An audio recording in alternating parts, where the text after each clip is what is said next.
අයිබෝන් සුබ දවසක් යාළුවනේ කොහොමද ඉතින් ඔන්න ඔයාලට තවත් සුබ ආරංචියක් තමයි අරගෙන ආවේ. ඉතින් වීඩියෝ එකට යන්න කලින් වෙනදා වගේම පුංචි ඉල්ලීමක් කරන්න ඕනේ.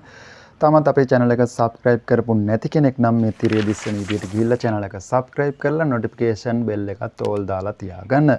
ඉතින් යාළුවනේ ඔයාලට මේ වෙනකොට වැඩිහිටි දීමනාව වකුගඩු දීමනාව සහ ආබාධිත දීමනාව ලැබෙන්නේ නැති කියලා මම විශ්වාස කරනවා. ඒ සියලුම දේවල් 20 වෙනිදා ඉඳලා තමයි බැංකු ගිණුම් ගත කරේ.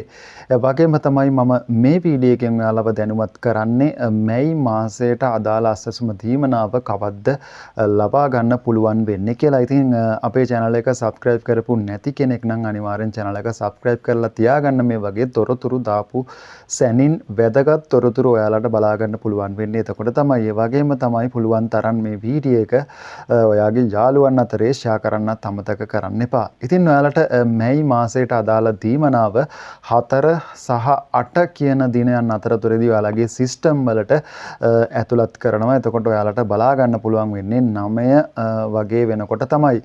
ඉතින් ඒ සිස්ටම් එකට අප්ඩේට් වෙලා සති 2ක වගේ කාලයක් තිබිලා තමයි ඔයාලගේ බැංකු ගිණුම් වලට මුදල් බැර වෙන්නේ. ඉතින් පළමු අධියරේ අයට නම් ප්‍රමාද වෙලා තමයි මුදල් වැටෙන්නේ. ප්‍රථමයෙන්ම දෙවන අධියරේ අයට තමයි මුදල් සිස්ටම් වලට වැටෙන්නේ. ඒ අයට බැංකුවට වැටෙන දිනයත් එක්කම සඳහන් කරලා සිස්ටම් එකට මුදල් ඇතුළත් කරනවා. ඉතින් ඒ මුදල් එක්කම ඔයාලට පළමු අධියරේ අයටත් ඒ අස්සසුම මැයි මාසේ දීමනාව බැංකු ගිණුම් ගත කරනවා. ඉතින් සිස්ටම් එකට වැටෙන දිනේ තමයි 4ත් 7ත් අතර ඔයාලට 8 9 වගේ වෙනකොට ඒක අප්ඩේට් වෙලා බලා ගැනීමේ හැකියාව තියෙනවා.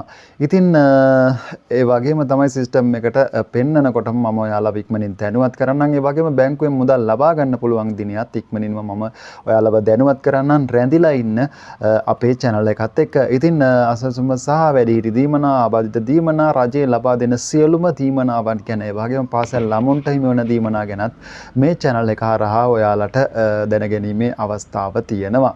ඉතින් මම හිතනවා මේ වීඩියෝ එක වැදගත් වැදගත් වෙයි කියලා හිතුණා නම් ලයික් කරන්න කමෙන්ට් කරන්න යාළුවන් අතරේ බෙදා හදා ගන්න අමතක කරන්න එපා. ඉතින් ගිහින් එන්නම් හැමෝටම සුබ දවසක්.